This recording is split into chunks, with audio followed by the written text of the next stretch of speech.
Welcome to episode 191 of the Selling Your Screenplay podcast. I'm Ashley Scott Myers, screenwriter and blogger over at sellingyourscreenplay.com. Today I'm interviewing screenwriter and author Bruce Cameron. It's a fascinating look at how someone went from writing a weekly column in a newspaper to writing books to writing screenplays. We walk through his entire writing career and how he moved from one writing type to another, so stay tuned for that interview. If you find this episode valuable, please help me out by giving me a review in iTunes or leaving a comment on YouTube or retweeting the podcast on Twitter or liking it on Facebook. These social media shares really do help spread word about the podcast, so they're very much appreciated.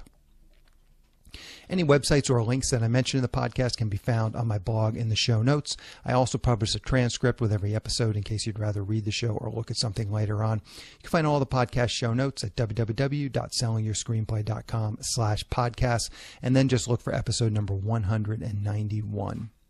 If you want my free guide, How to Sell a Screenplay in 5 Weeks, you can pick that up by going to sellingyourscreenplay.com/guide. It's completely free. You just put in your email address and I'll send you a new lesson once per week for 5 weeks, along with a bunch of bonus lessons. I teach the whole process of how to sell your screenplay in that guide. I'll teach you how to write a professional logline and query letter and how to find agents, managers, and producers who are looking for material. Really is everything you need to know to sell your screenplay. Just go to sellingyourscreenplay.com/guide. Quick few words about what I'm working on. So once again, I'm still working on post-production on my crime action thriller feature film, The Pinch. I'm sick of talking about it, so I know if you listen to this podcast regularly, you're probably sick of hearing me talk about it. So I think I'm just going to lay off the updates for a while. Not a lot is going on sort of the day-to-day workings of the project. It is slowly but surely moving forward. Hopefully the next update I'll either be done or be very, very close to done. So I probably won't talk about it too much more on the podcast until I get to that point. But I figure I'll give an update, kind of let everybody know where I'm at exactly. So right now my dialogue editor has another couple of weeks worth of editing on his end. This is obviously very important to distributors. Want to make sure that the sound is all good, but especially the dialogue has to be, people have to be able to hear it. So it's a very, very sort of a technical process of going through it literally just word by word and making sure it's as good as possible. In some cases, he might go and take like a word or a sentence from another take and use that if it matches up, if it syncs up, with the actor's mouth and stuff. But just to get the dialogue as audible as possible is the goal. And so, as I said, he's got probably another 2 weeks on that. Once that's done, then my mixer, I brought on a mixer last week. So then the mixer comes on and he basically goes through all the different sound elements and mixes them together. And this includes the film score. That's sort of the incidental music that you hear throughout. There's a couple of featured songs that need to be leveled. And then obviously the dialogue, this mixer will take the what the dialogue editor has done. He will take that, put that in his track. And then also the sound designer, all of his work, which is all the sound effects, the gunfire, punches, footsteps, even incidental stuff like doors opening, someone just moving their arm across their shirt, that little rustling sound that maybe the coat makes. All of that is the sound design. So then the mixer is going to take all of these various sound elements, mix them together so that they're leveled properly and they all sound good together.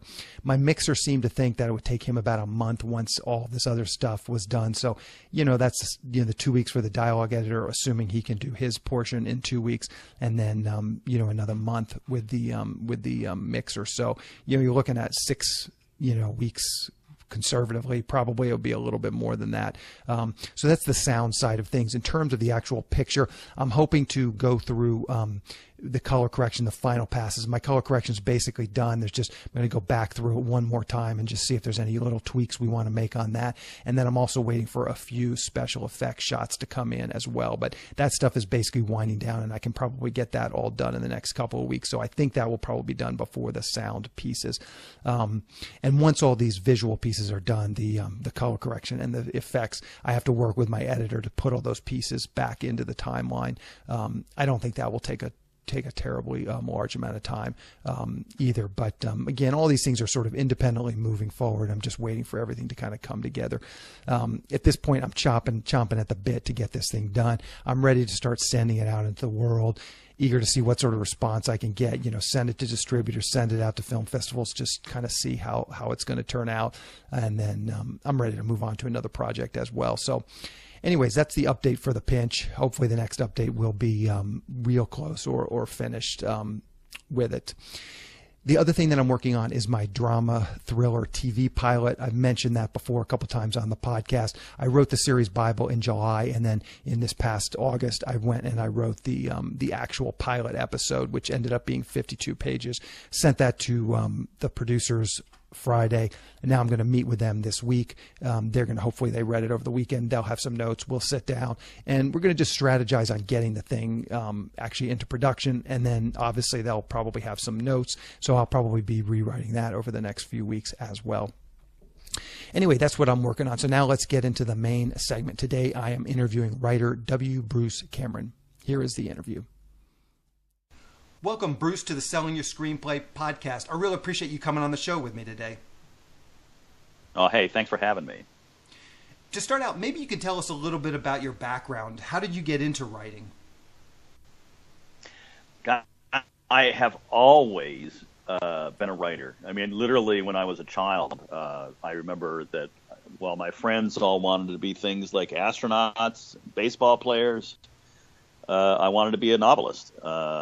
That really didn't happen for me, though I wrote 9 unpublished novels along the course of growing up, having kids, and all that. I didn't really have any success with anything until many years ago. I started sending out a column. I called it. It was just an internet-based newsletter type thing, a humor column. This was before it was spam, so people were really glad to get email because they didn't have much email coming in. Yeah. And so it got very popular, and I at one point had 50,000 subscribers in 52 countries. And that caught the attention of an agent that I had met locally in Denver. This is where I was living at the time. And she took my columns to the Rocky Mountain News in Denver, and they liked it enough that they hired me as a columnist. So I was writing a once-a-week humor column. It was hardly putting me on the path to riches, but it was fun, and it got me in the habit of making sure that I wrote something every single week, and that was great. So everything was going well for me, and then one day I wrote a column called 8 Simple Rules for Dating My Teenage Daughter, and that caught the imagination of everybody. I mean, it went all over the world. It was syndicated. It was reprinted in many, many newspapers.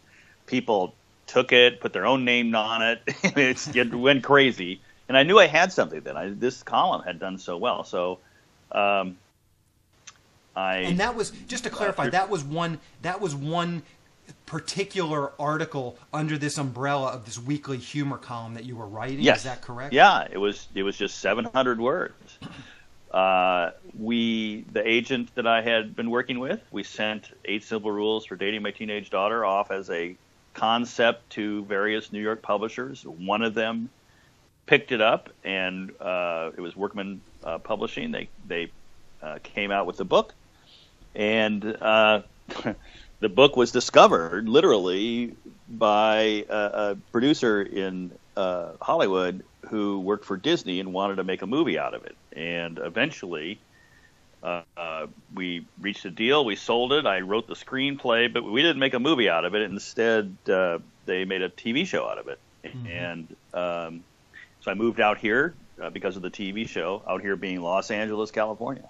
Mm-hmm. And that's how it all got started for me. Okay. A couple things I want to drill down just on sort of your overview you just gave. You talked about these 9 unpublished novels. Maybe number one, can you tell us what did you do to actually get those published, and why do you think you didn't have any success with them? I never got them published. I think the reason I didn't have any success with them is that they weren't very good. I was chasing the market. When I thought the market wanted international thrillers, I wrote an international thriller, even though at that time I'd never been anywhere but Mexico and Canada. And I wrote, torturously complicated murder mysteries, because that's the kind of book I like. But that's not the kind of book most people want to read, so that didn't sell. And I was just basically writing and then doing what it said in one of those like Writer's Digest or one of those things where it gives you a list of publishers and contact people. So I'd send it off in the mail, and you'd come back about 6 months later with a form letter. I thought that's how professional writers did it. Mm-hmm. And so it was quite a long march until I got to the point where I was doing this humor column and actually getting readers. Yeah. So now let's talk about the agent that was able to take out 8 Simple Rules. How did you meet that agent? Did I hear that right? You had this agent also. He was on your email list of this humor email list, and he helped you get this gig at the newspaper. And then ultimately, that was the same person you worked with. Yeah, you got it mostly right. It's a woman. It was a she. She had been a New York editor and had moved with her husband to the Denver area. I met a fellow writer in a gym. I was on the Stairmaster next to a woman who turned out to write historical novels, and she said, you should meet my agent. So I started trying to meet her agent. Her agent had no interest in me whatsoever. But I started leaving voicemails because I got the phone number out of this author, which probably she should not have given me. But I would leave like carefully constructed, funny voicemails. And eventually the agent called me back laughing, saying, your last voicemail was really funny. Okay, let's meet. And so that's how I got the agent. But it wasn't the conventional route by any means. But I will note that this being a business where having an agent is really helpful. Writing an agent a letter is, to me, just absolutely absurd. And I had tried that for many, many years because that's what the book said to do. It turns out if you have to meet somebody face-to-face, or you have to talk to them on the phone, and you have to sell your personality and get them interested in helping you as a person, your carefully crafted letter or email is probably not going to help you accomplish anything. Mm-hmm. Let's talk about your newsletter just for a second. How did you market this newsletter? Was it just something you initially wrote some humorous articles and then you just send it to your friends and then your friends send it to their friends? Or was there any sort of thinking through that this would be something to try and market and push and promote? I started off with 7 subscribers, 6 of whom were related to me or were for me. And then it was just like, if you like this, pass it on. So the growth was really slow. I remember the day that I passed 300 subscribers, and I was just awestruck because I had no idea it was going to grow. If I had bothered to put it into a graph, I think we would have seen like a steadily increasing subscription level until it just blew open, and I was getting subscribers every day. I became like a real list service, and that was pretty fun. It wasn't making me any money. I had no way to monetize it. Mm-hmm. It was a way of getting myself out there. Yeah. Okay, so let's just talk about some of these projects that you've worked on. I'd be curious, and again, maybe just sort of describe in detail, with 8 Simple Rules, did you already have the book before it got turned into a TV show? Or, and correct me if I'm wrong, there is also a book. So you had written the book, and was the book successful? Was that part of it, or was it just simply this article, this one article?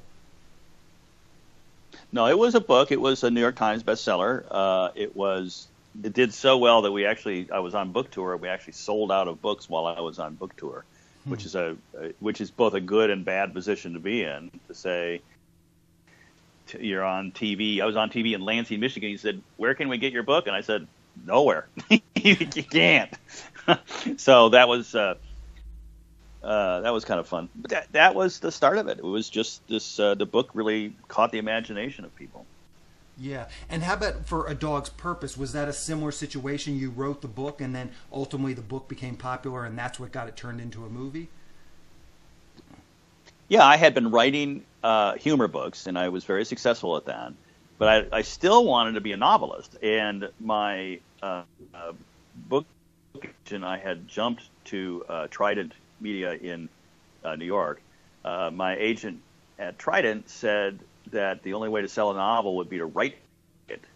So I wrote A Dog's Purpose, and sent it to him, and he said, "I think I can sell this," and then he failed to sell it for 2 years.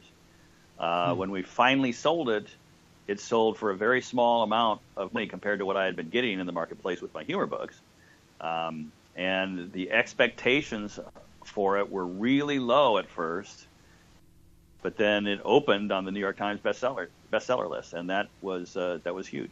Yeah, yeah. And so then take us through that process of getting that turned into a movie. Once it hits the bestsellers list, do you then start getting queries from agents and producers that want to get the movie rights? How does that process kind of work?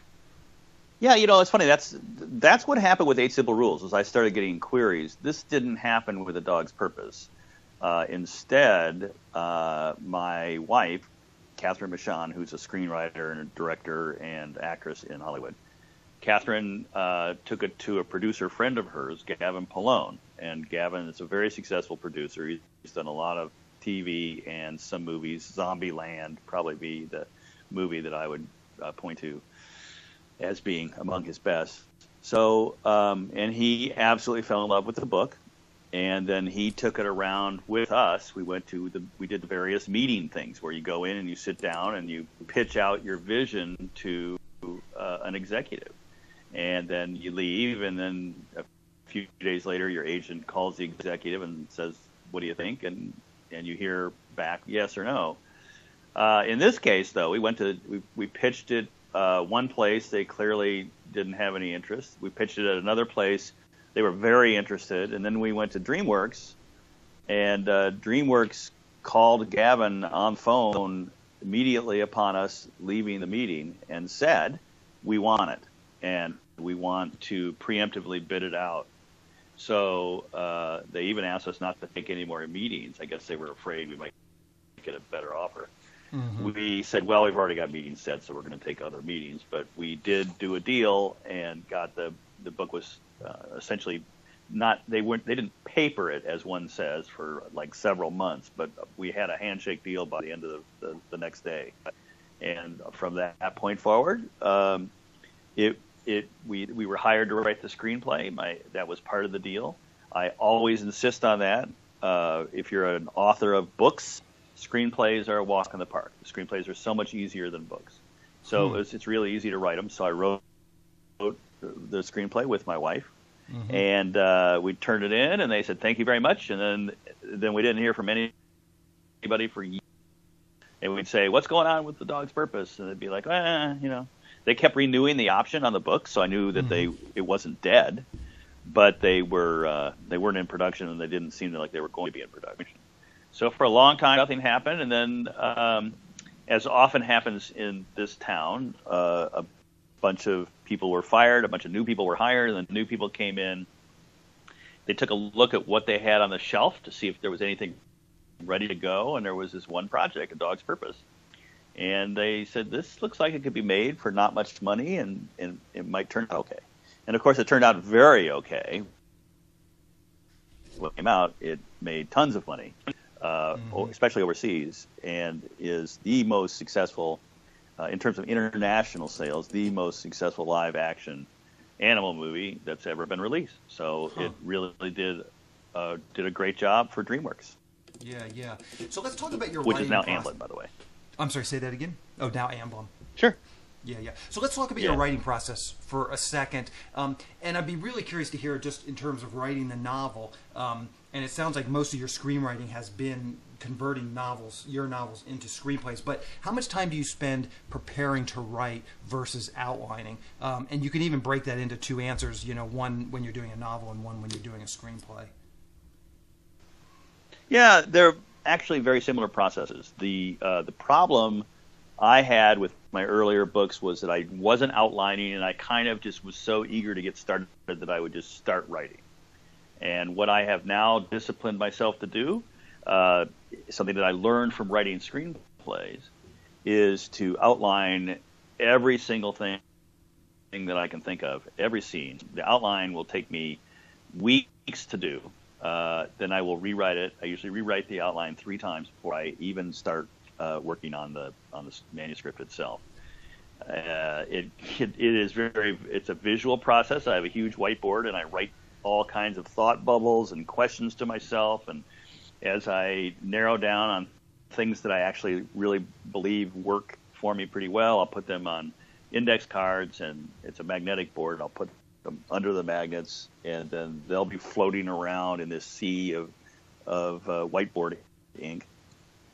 It looks insane when I'm doing the first outline of a book, which is what I've got up on my whiteboard right now. It looks like I'm planning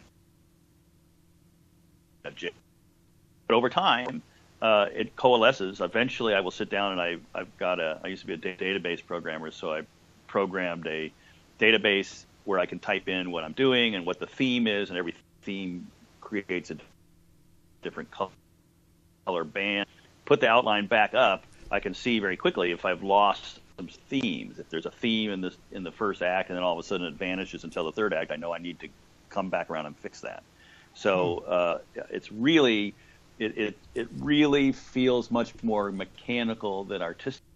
It feels like I'm really focused on the details ahead of time, the architecture. But then once I've gotten all that going, the actual writing is pretty easy because I always know what's going to happen next because I just look at it on the outline. Yeah, and maybe you could dig into that tool that you've created a little bit. Like, what exactly does that look like, and what do you have for input boxes? Like, do you have like a little input form for scenes? You have an input form for the whole act? I mean, what does that actually look like? And then you type in like the theme, what happens in this scene, and then submit that, and then that's scene number 1. Maybe just talk through that process a little bit. That sounds fascinating. Yeah, I mean, I don't know that it's that interesting. Every scene has a chapter number or an act number and then a scene number. They increte automatically, so I don't have to number them, but I can then go back in, and if I've got scene 1 and scene 2, and I want to put a scene in between them, I can make scene 1.5, and it'll sort automatically based on the scene number. And that means I can rearrange scenes very easily just by changing the numbers. So that's the first thing that I do. The second thing is that every scene has sort of a descriptive title to it, like just the top line, like wakes up during a house fire, but then there's a more descriptive part where I say, he smells smoke, he wakes up, he's groggy, he falls down, gets up, realizes the house is on fire, tries to find his wife, and she's not in bed with him and doesn't understand where she is. Like if I write that, that'll be like all that will show up on an index card when I print it that way. And it also shows up in a report that I print a different way. The theme would probably be danger, and his wife's a murderer, and so they would have different bands of color. So I would just instantly, from across the room, I can see what the theme is, and then I just sort of go from there. I mean, it's once I've printed the thing, I can pretty quickly see where there's some issues with the scenes that need to be rearranged or fixed. And sometimes I delete the scenes, and that just means making the scene number 0, and then that gets thrown out by the program when it prints. Oh, I see. Huh. That sounds a lot more interesting than you're making it out to be. That sounds like a pretty cool tool, and it sounds very, very useful.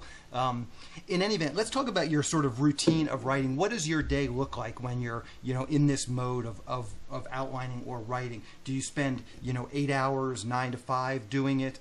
Do you do it at odd hours? How does your day break down? Yeah, I'm pretty much into making sure I get exercises and I stretch and I ride my bicycle.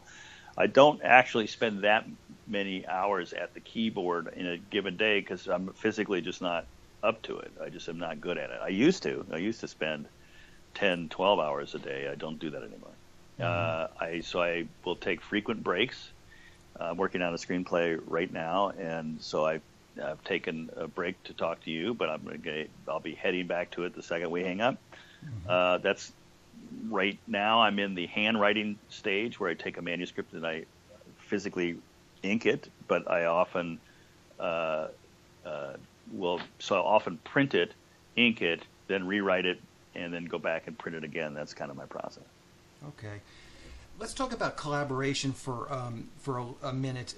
You Okay. have collaborated with your wife Yes. on several screenplays, and that's my first question. Would you advise that people collaborate with your significant other? Has that been a smooth process?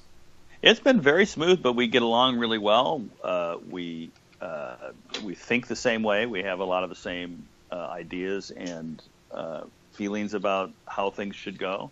So it goes really well. We don't really have much disagreement, and yet we both bring different things to the whole process. I think I am probably more about structure and plot and action, and I think my wife is better at heart and character and seeing the need to have the people have feelings at various junctures. So that it's a good team. Yeah. And what is the logistics of this collaboration? Are you guys physically in the same room? Do you divide up scenes? Do you outline together and then divide up scenes? How does sort of the collaboration work, just on the logistical level? The secret to our success is that we whenever we launch a project, we say one of us is in charge, and what that means really is that person has the veto power over anything. And the reason we have to do it that way is that if you've got an equal partnership and there's a disagreement, there's no way to go other than dissolving the partnership, right? So what you have to do is say, okay, on this project, there are several projects that are my projects, and we can disagree pretty strongly about what a scene should look like or what should happen, and then I say, okay, but it's my project and I'm going to do it this way, and that's fine. And we have the opposite thing going on projects that are her projects, where I say, I think you should do this, and she say, well, I don't agree. And then that's that. And because we have that mechanism, we never get hung up on the same issue just stopping us dead at every conversation. And we do occupy the same room, and we pass the drafts back and forth. Generally speaking, only one of us is working on a draft. It's not a writer's room where we have the thing in front of us and we're both sweating blood over every sentence. It is much more, I'm writing it, I hand it to her, she does her notes and her pass and hands it back to me. I see. Perfect. Let's talk about adapting a novel into a screenplay, which is something you've done specifically with some of your novels. Do you have any advice on that? The advice I have on adaptation is to respect the underlying material. That the biggest problem that I'm sure you've heard many people say this, well, the movie wasn't as good as the book, or oh, the books are always better than the movies. Now, part of that is because of the art form. A movie is going to be 90 to 120 minutes long. A book can be 500-600 pages. Obviously, there's going to be a lot that has to be cut. So that's actually what adaptation is all about. It's cutting things rather than making up new stuff. But every book has any book that has a plot and a story has a movie in there if you look hard enough for it. And I wonder if you can give us a specific example, like from A Dog's Purpose, of something that you really liked in the novel, but for whatever reason you had to cut it in the movie. Just a specific example of something you cut, and then sort of your logic of why you cut it. Okay.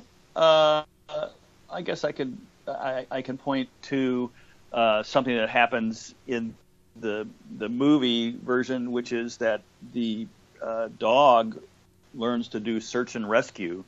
And in the book, the handler is shot, and so the dog gets a new handler, and her name is Maya. In the movie, Maya is a separate person who has nothing to do with law enforcement. She works in at a school. The reason that made sense was that the transition for the dog from one handler to another was the main part of the story about the dog. Learning to work for a new handler meant learning a different way of looking at her life.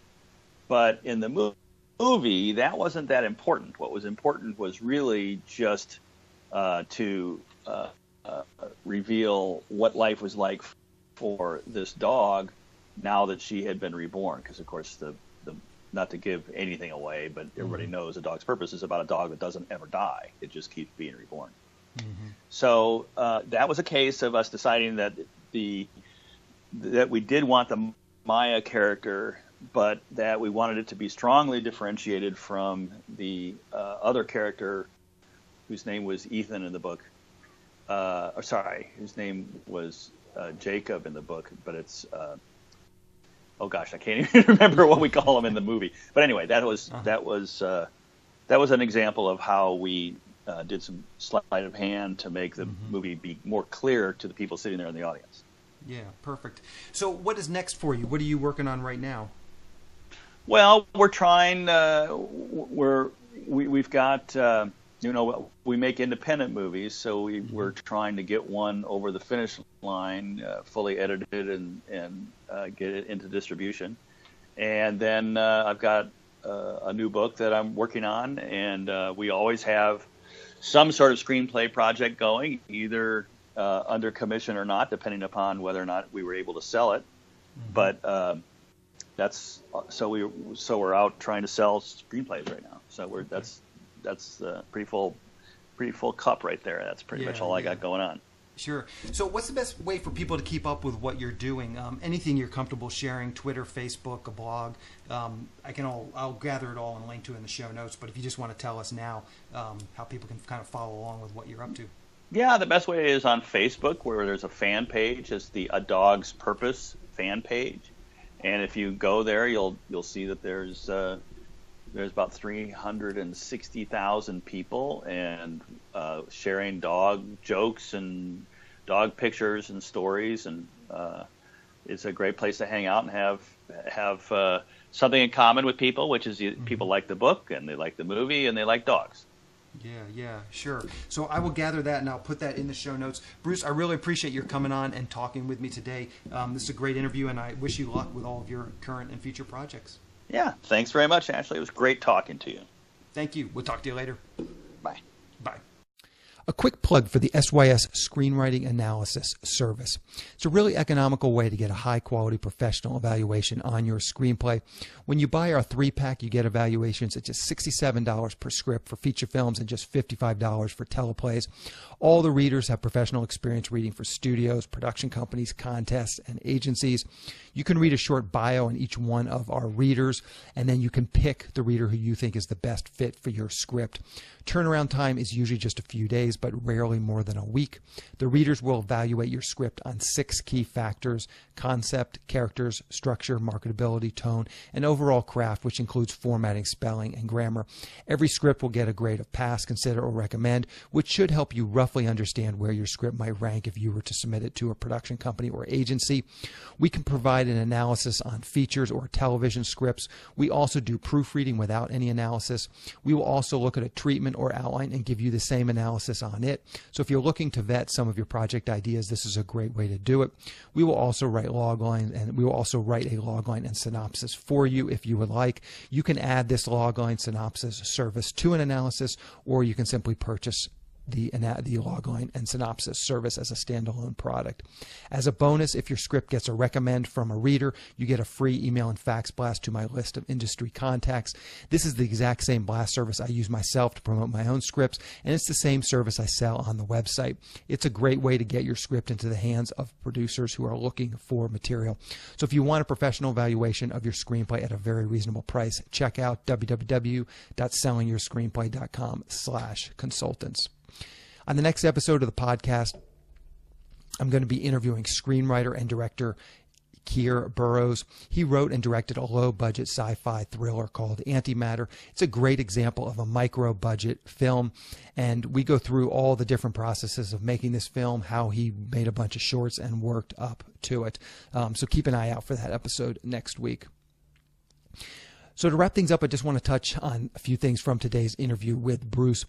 I get a lot of emails from book authors who think that their books would be great movies or TV shows, and they're usually wondering how to get them turned into screenplays. And my advice is always make your book a success, and producers will come to you. I think this is so crucial, and it's really the secret sauce. Listen to the interview that I just did with Bruce and kind of really track his success to turning his newspaper column into a TV series. Bruce made his newspaper column a success first, and he wasn't worried about trying to turn it into a TV show.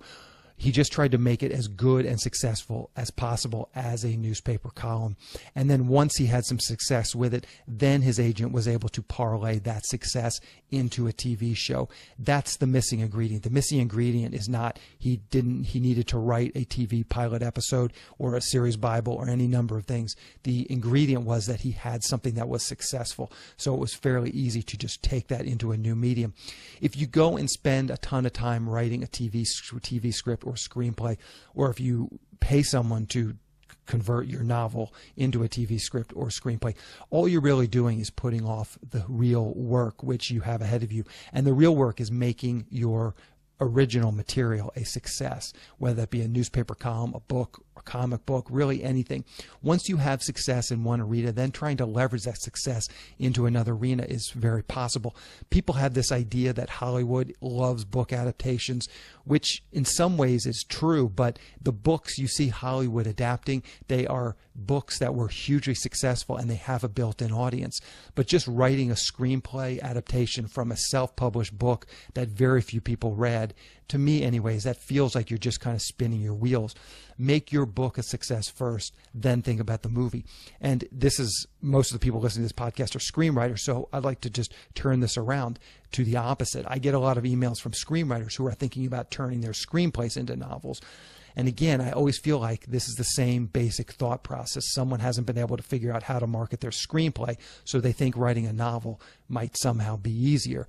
And that's the real problem here. It's that it's not any easier to make a novel a success than it is to sell a screenplay. I mean, these are both incredibly hard things. So just trading one hard thing for another hard thing, I don't think that really moves the ball down the field at all. So that's the thing. You're just kind of delaying the work that you have, which is the real problem, which is figuring out how to market and sell your original material. And I understand the feeling that people have that makes them want to do this. I myself am a writer. We're all writers. So we feel like actually doing something productive is writing. So we feel like, hey, well, if I start writing a novel, if I start writing a screenplay, that's productive. I'm putting in my hours. I'm being a better writer.